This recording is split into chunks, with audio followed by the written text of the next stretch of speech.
বাংলাদেশের দীর্ঘমেয়াদী ঋণ মান কমিয়েছে S&P গ্লোবাল। দীর্ঘমেয়াদী সার্বভৌম ক্রেডিট রেটিং কমিয়ে B+ দিয়েছে সংস্থাটি।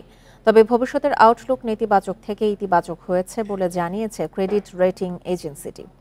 মঙ্গলবার বাংলাদেশের কান্ট্রি রেটিং প্রকাশ করেছে S&P গ্লোবাল। এর আগে গত বছরের জুলাই মাসে বাংলাদেশের রেটিং ছিল BB-। তবে স্বল্পমেয়াদে পূর্বের মতোই B রেটিং দিয়েছে S&P।